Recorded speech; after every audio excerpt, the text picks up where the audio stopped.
اعوذ باللہ من الشیطان الرجیم بسم اللہ الرحمن الرحیم السلام علیکم، میرا نام عمائرہ فاطمہ ہے۔ آج ہم جانیں گے سورہ البقرہ کے بارے میں۔ سورہ البقرہ سیکنڈ چیپٹر آف دا قرآن ہے اور البقرہ کا معنی ہے the cow۔ اس میں 286 ورسز ہیں اور یہ ریویلڈ ہوئی ہے مدینہ میں، یعنی کہ یہ مدنی صورت ہے۔ It covers wide range of topics including theology, law and guidance for personal conduct. Let's discuss few hadiths regarding this surah that highlights the significance and the benefit of Surah Al-Baqarah.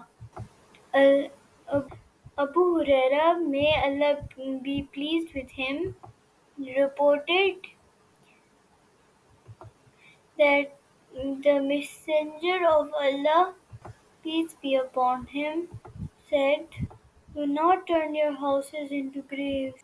Verily, Satan does not enter the house where Surah Al-Baqarah is recited." Sahih al-Muslim۔ ابو ہریرہ نے فرمایا کہ انہوں نے حضرت محمد صلی اللہ علیہ وسلم کو یہ سنتے ہوئے کہتے ہوئے سنا، اپنے گھر کو قبرستان نہ بناؤ، یقیناً شیطان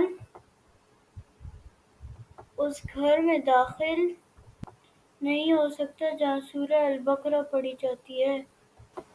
کہ ہمیں چاہیے پیارے دوستو، ہم کو چاہیے کہ ہم یہ سورہ ڈیلی پڑھا کریں۔ سورہ البقرہ talks about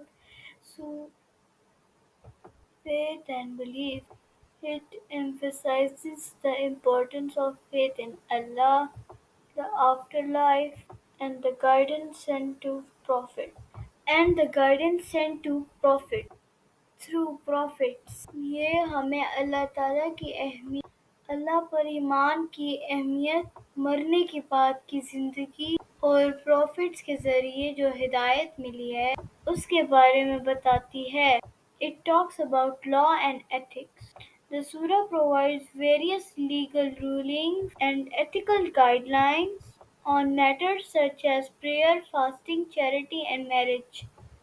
یہ ہمیں گائیڈ لائن دیتی ہے، یہ ہمیں گائیڈ لائنز دیتی ہے، جیسے ہو گیا نماز، روزہ اور خیرات اور شادی۔ Story of prophets. It tells us the story of previous prophet. یہ آدم علیہ السلام کی کہانی، ابراہیم علیہ السلام کی کہانی، حضرت موسیٰ اور عیسیٰ کی کہانی، ان کی زندگی اور مشن کے بارے میں بتاتی ہے، جس سے ہمیں زندگی گزارنے کا سبق ملتا ہے۔ یہ ہمیں بنی اسرائیل کے بارے میں بھی بتاتی ہے، ان کی ہسٹری، جس میں شامل ہے ان کی وفاداریاں اور ڈس اوبیڈینس۔ جہاد and defence. It discusses the concept of jihad, emphasizing the importance of defense and justice.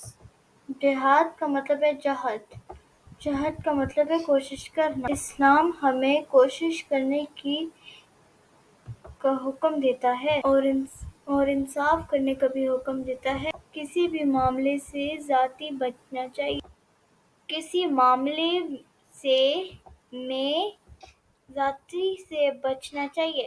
یہ ہمیں اکنامک میٹرز میں گائیڈنس دیتی ہے، جیسے سود کی حرمت اور اصولوں پر تجارت کرنا۔ مسلمانوں کو اتفاق سے رہنا سکھاتی ہے۔ سورہ بقرہ is known for its comprehensive guidance and it's often studied for its depth and breadth of content.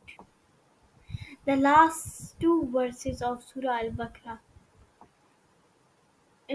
285 minus to 286 are highly significant and are considered among the most and comprehensive verses in the Quran.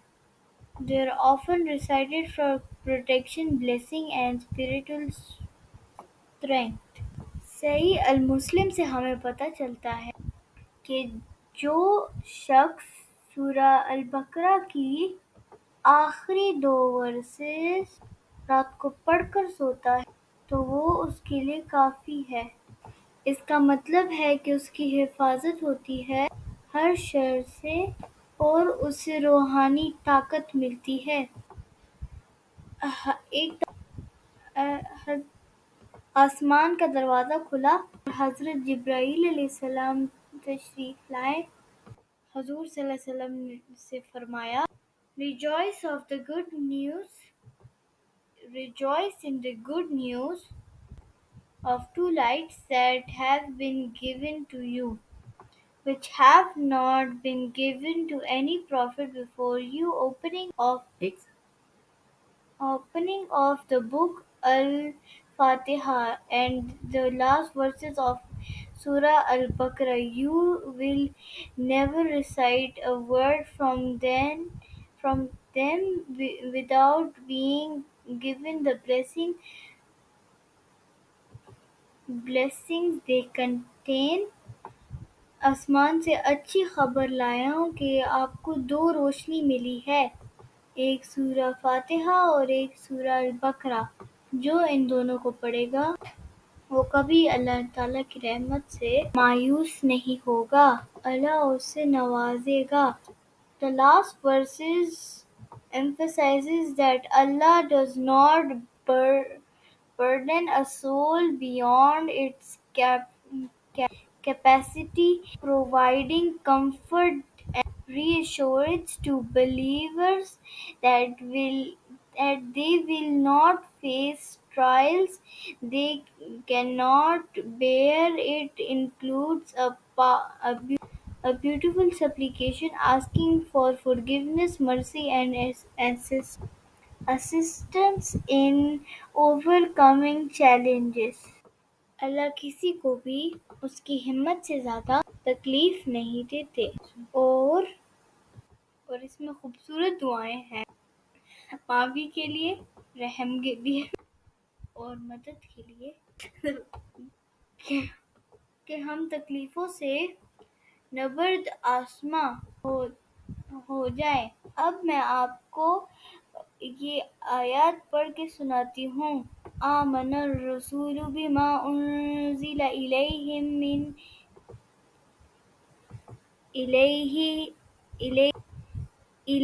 من ربہ والمؤمنون كل آمن بالله وملائكته ورسله وكتبه ورسله لا نفرق بين أحد من رسله وقالوا سمعنا وأطعنا غفرانك ربنا وإليك المصير لا يكلف الله نفسا إلا وسعها لها ما كسبت وعليها ما اكتسبت ربنا لا تؤاخذنا إن نسينا أو أخطأنا ربنا ولا تحمل علينا إصرا كما حملته على الذين من قبلنا ربنا ولا تحملنا ما لا طاقة لنا به واعف عنا واغفر لنا وارحمنا أنت مولانا فانصرنا على القوم الكافرين۔ Thank you. آپ لائک اینڈ سبسکرائب کریں۔ اللہ آپ پہ بھی رحم فرمائے اور ہم پہ بھی رحم فرمائے۔ آمین ثم آمین۔